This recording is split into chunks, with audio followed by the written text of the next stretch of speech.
dance festivals to the sea sculptures they did on the beach. They did so many things. From the bathing bells of the 1930s, wartime. I go to every concert that was at Cleethorpes Winter Gardens from being 12. So there's a lot of teenagers and adults in the town now who you remember. As well was the reason that Cleethorpes was really put on the map. Endless names had played this venue. It was so iconic. I just could not believe the amount of people that were standing there in front of it. Popular seaside resort continues to reinvent its entertainment. It's just such a magic place. It's just so special.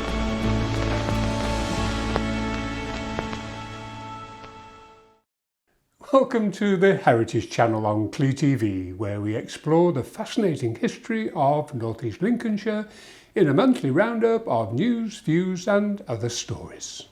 If you're watching on YouTube, click the subscribe button below, or on Facebook, join the group to make sure you don't miss any of our programmes. On the Heritage Channel tonight, £250,000 worth of lottery funding for community heritage projects, a new career for a Grimsby journalist, and art installations on the beach. But first, news of a new network of people and organisations interested in heritage, hosted by who else but Heritage Lincolnshire. Heritage Lincolnshire as an organisation was established in 1991. We're a charity that works to conserve the heritage of the historic county of Lincolnshire, so that of course extends to North and North East Lincolnshire. And one of the other things as well which we're doing is developing the Heritage Network, which Heritage Lincolnshire are hosting for us on the 21st of April.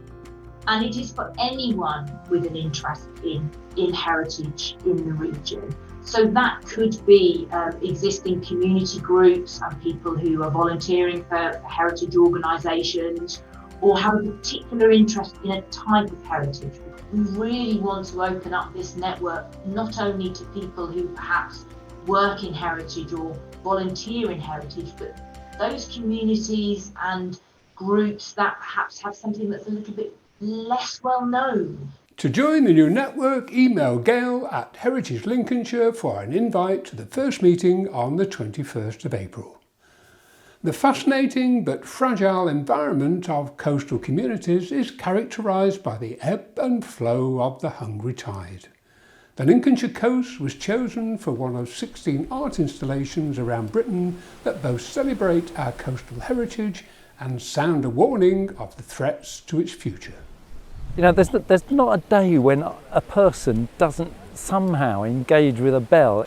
You know, bells have ruled our lives in so many ways and for so many centuries. Most bells are saying, come to church, somebody's dead, something's happening, it's an emergency. And of course they're also a warning.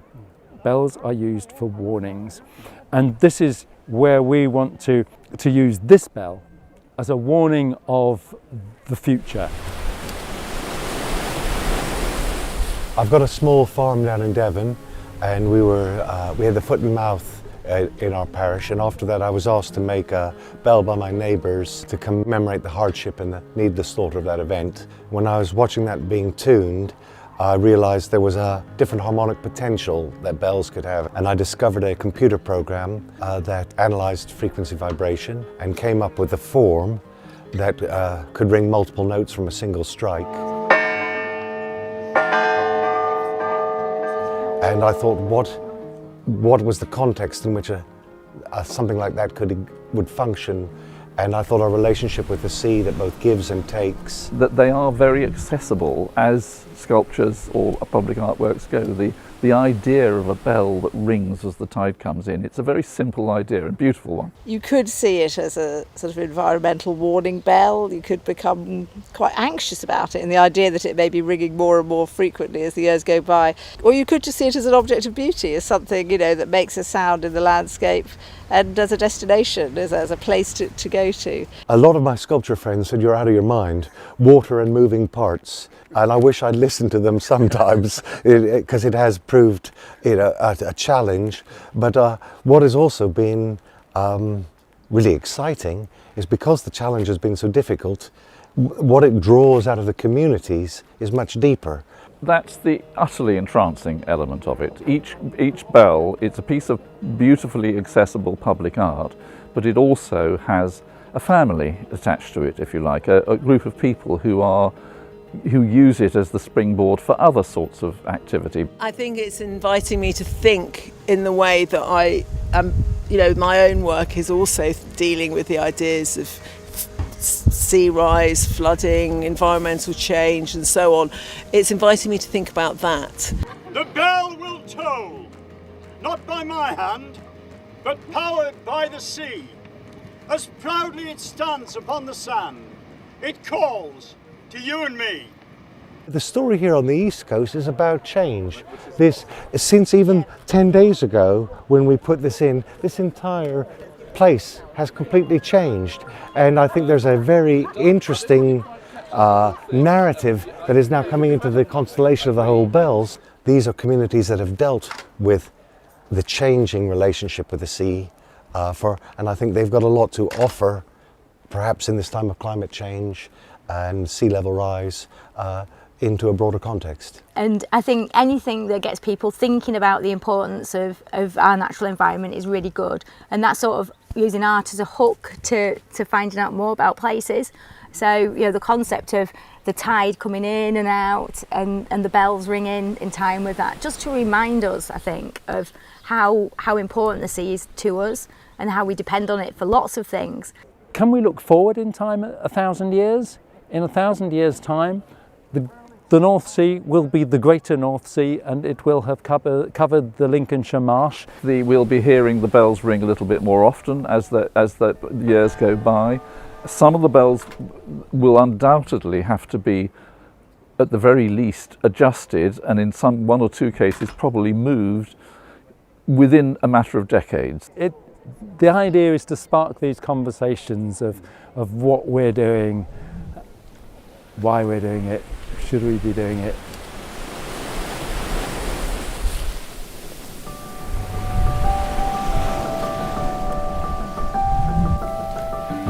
I love the fact that it's just what I see as a multi-purpose project. So there's a lot obviously about coastal change, climate change, but it's also about the places and the people around the coast. So I think that it not only has the potential to be a beautiful object making a lovely sound around the coast, but I think it's also an opportunity for local education work and schools to get involved. Then it's a further opportunity for the wider community in those places to get involved. Obviously a lot of the places around the coast are in a state of flux. They are, in my language, they are sort of working out what their identity in the 21st century is, and we hope that in 3 or 4 years' time there will be 16 places who regard themselves as lucky and proud to have a bell. I think there's so much tourism in this area where people come, and there's a whole range of activities people can do, and to have an arts installation like that where people can go and visit will definitely attract people to the area to come and find out more, really.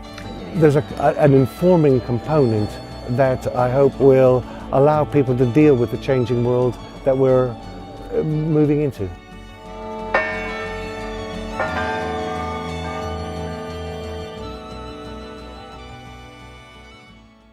So heritage is probably a good thing to have, but what is heritage and where should we look for it? In museums and libraries, or the buildings that surround us? Or is it in our own life experiences and those of the generations that came before us? What about cultural heritage? When we're talking about heritage, people often think of, well, it's the buildings we can see around us or the archaeology under our feet. Of course, it's much more than that. I think there's still a lot to discover about the cultural heritage of North East Lincolnshire. We've got fantastic archives at the library, but there's kind of limited, I'd say, public awareness of the cultural heritage. It's about folklore, it's about intangible heritage, things like language and dialect. It could be industrial heritage, it could be parks, gardens, beaches. It's understanding the roots of where organisations, communities, buildings have come from. Grimsby does have quite a diverse history, and there will be a lot of stories there that haven't been told. So I think there's probably a really interesting programme of activity that could be produced for the area that could educate people about the diverse makeup of the town. Very, very broad definition of heritage, anything that's helped shape the world we live in today. So does heritage give us a sense of identity, a sense of place, where we belong, where we come from, or even where we've settled? Do famous sons and daughters of our hometown give us a sense of pride in the place we live, even if they did have to move away to make good? Do significant events that happened here mark our place in history?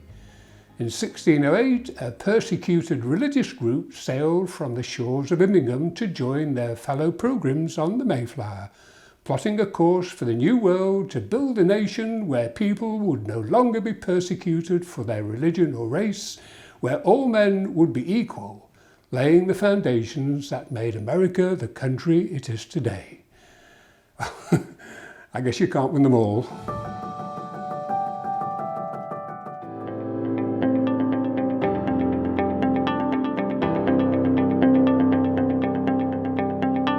There are something like 4,000 businesses in North East Links in a relatively compact county area. We want to talk to more of these businesses as time goes on, because we're able to bring in funding which in turn increases their trading ability and expansion. It's all the good stuff, all positive and helping businesses to grow, create jobs. Established in 2016 by North East Lincolnshire Council, the Investment Hub is an important part of the Council's strategy to support the growth of local business. We sit with the business, we find out what they're looking at doing, and from our database and our knowledge of finance, we put them together with appropriate funders. The team of experienced banking professionals, including Anthony Wynne, Sarah Bratton and Ian Girdley, provide a free service to identify sources of funding that can help companies grow and prosper. If you think you can benefit from this valuable service for business in North East Lincolnshire, contact Becky Darnell on 07921 562 500 or email info@investmenthubnel.org.uk.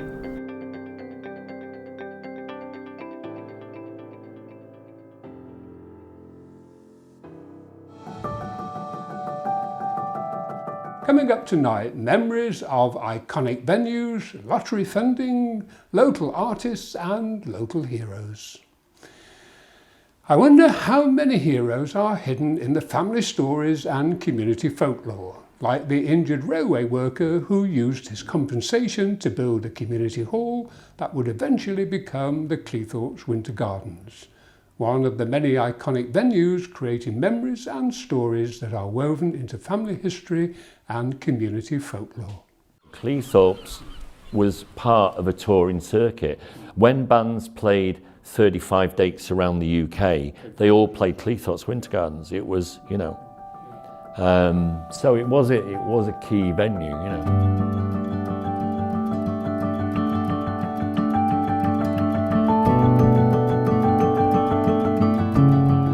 The Winter Gardens began life in 1934 as the Art Deco-styled Olympia Amusement Hall.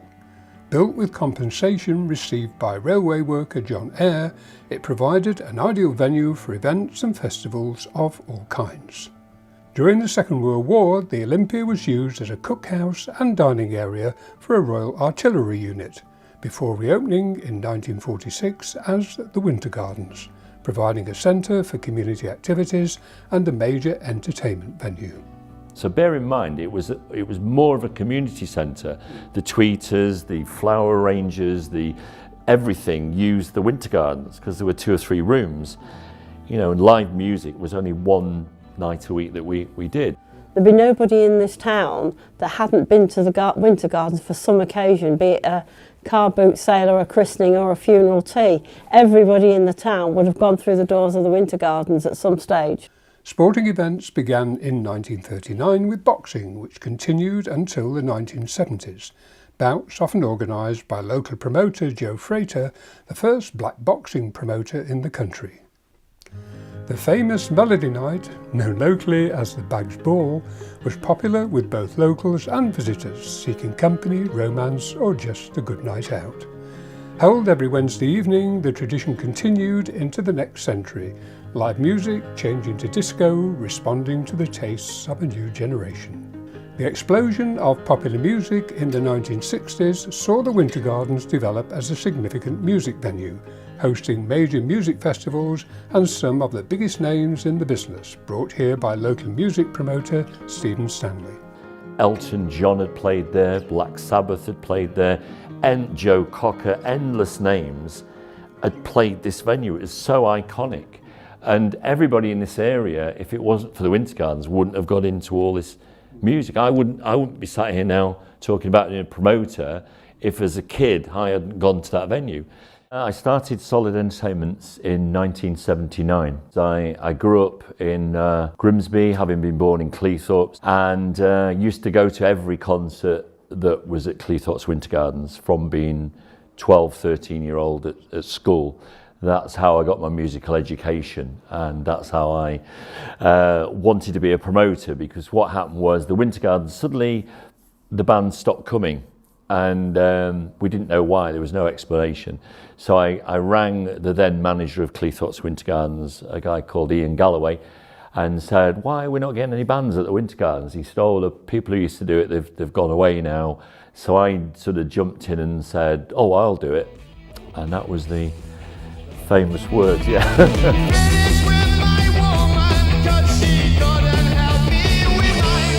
Winter Gardens was host of the famous annual Cleethorpes Folk Festival for over 50 years.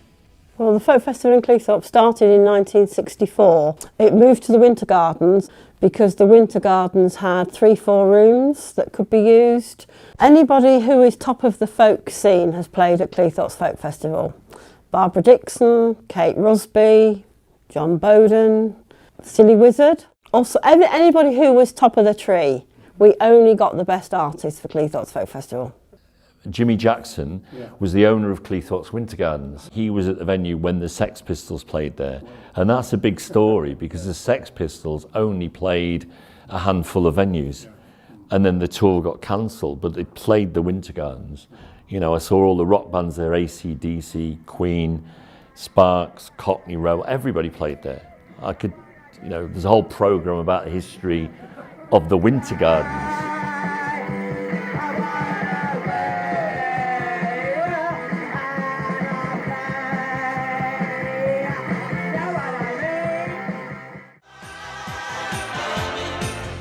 As a centre for Northern Soul, it rivalled the Wigan Casino and the Twisted Wheel. During the 1990s, it was home to the house music scene, drawing visitors to the monthly music festivals featuring Italian duo Fulvio Pernoli and DJs Ian Ossia and Nigel Lawson. Sporting heritage continued into the 90s when wrestling came to the Winter Gardens, often featuring local wrestler Stevie Knight.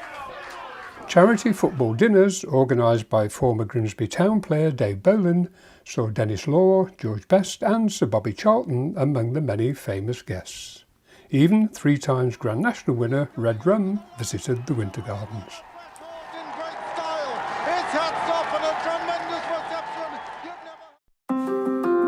Across the road from the Winter Gardens was another iconic Cleethorpes venue, the Café Dansant. I got a phone call from the Winter Gardens. He says, I understand you lost the Memorial Hall. Will you come and do a deal with me at the Café Dansant? So we moved everything to the Café Dansant, but we had all sorts of the top artists there, or we put them over at the Winter Gardens. Also starting life in the 1930s as the Kingsway Pavilion, the Café Dansant became a popular dance and music venue through the war years. A grand reopening in 1954, following a luxury refurbishment, saw 5 hours of dining and dancing, culminating in a cabaret by the then 18-year-old Julie Andrews. Like the Winter Gardens, the Café Dansant was host to many famous 60s bands, including London-based rock band The Kinks.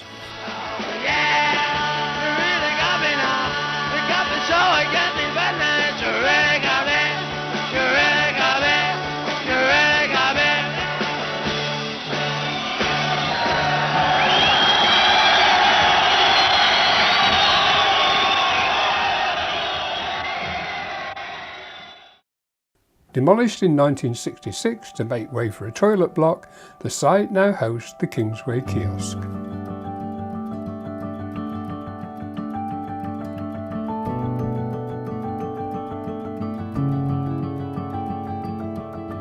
The Winter Gardens continue to play host to a wide range of community activities and major music festivals until it too closed in 2007.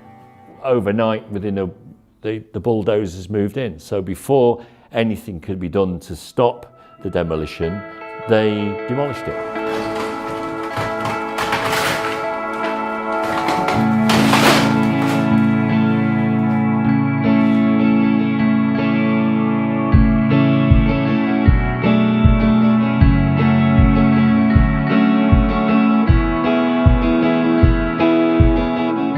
Didn't just stop big names coming to the area. When I was doing all the concerts at the Winter Gardens, there were at least ongoing a rota of 40 local bands, all good, all from 12 years old to 30-year-olds, all ages. When the Winter Gardens closed, all of a sudden there was nowhere for anyone to play, and the local music scene for a few years completely collapsed.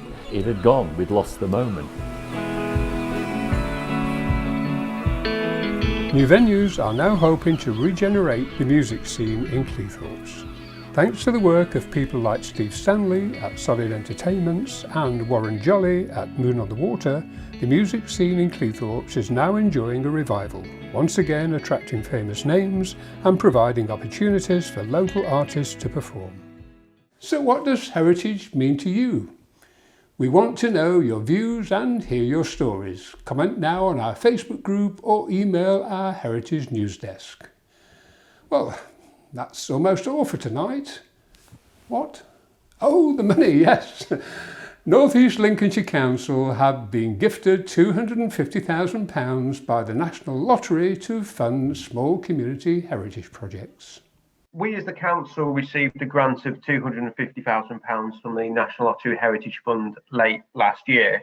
And the reason behind that was to enable community groups and organisations to really shout about the heritage of North East Lincolnshire. So one of the things which we'll be doing with that is developing a small grants programme, which we aim to be relatively straightforward in terms of application process, probably with a short expression of interest, and then we will decide how to make decisions on what projects to move forward, and then those projects will be delivered over the next couple of years. So this project needs to conclude by March 2023.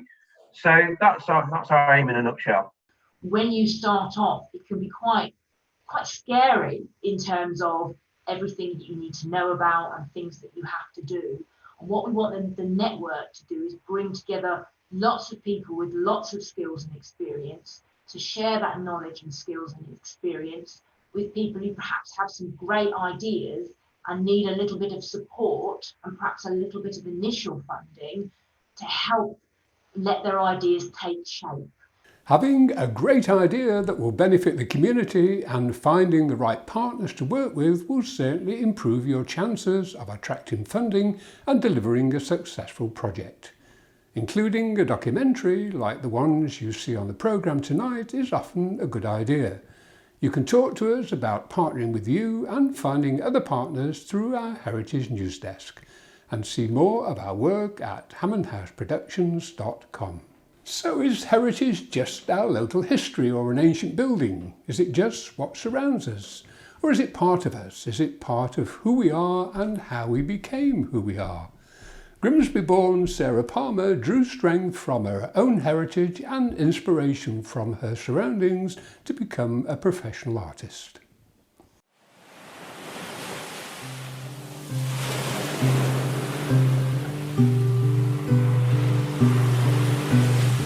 I was born and brought up in Grimsby, went away to uni but then came back. I've worked a lot locally in Lincolnshire in journalism and design in Horncastle and Lincoln. I've always been quite arty, but I've always worked. And furlough was the first time that I literally was like, what am I going to do? I can't endlessly keep painting the bathroom. So I just started sketchbooking, and I think I'm up to 18 sketchbooks I've done in a year. I just ended up getting a really fat watercolour brush, making a right mess on the page, and then going over it with ink, and it's really loose and it's really sketchy.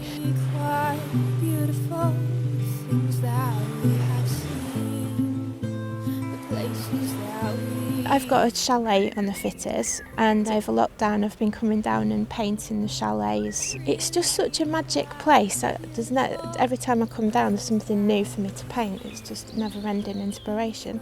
The sky and the sea I find quite fascinating, particularly the way that when you look out and some days the two can nearly merge into one. I've always lived kind of on the outskirts of Grimsby a little bit, either in Scather or on sort of Laceby Road. And 2 years ago I moved into proper town centre Grimsby. And so this lockdown I started doing a lot more walking around and looking at the Victorian architecture. So I've done a lot of drawings, particularly of the river, but also look at the Victorian detailing of buildings in town, because we do have, dilapidated though some of it is, amazing Victorian architecture in town. I lost my job in September and I wasn't quite sure what to do, and I thought, right, I'll try selling my artwork. And the Culture House commission that I did was for a window in Wallergate. It was the first commission I'd got. I like the idea that you love your childhood teddy bear, however tatty, bald, scruffy, whatever it looks like, you still love it. And it was just a nice project to work with over Christmas, and it was a good opportunity that I got from Charlotte and Becky at the Culture House to do it. And I think if I hadn't have got that sort of scaffolding, I probably maybe would not have got it off the ground. Sarah as an artist I think has got a really unique approach, and she's inspired by place, whether that's Grimsby or Cleethorpes, and I think she's really observant and takes time to absorb that place and then translate it into the artwork. I love it, it's great. It's got its problems like everywhere else, but it's also, there's lots going on, there's lots artistically going on, there's a lot, a lot of creative people, and I just think it's a really great place to live.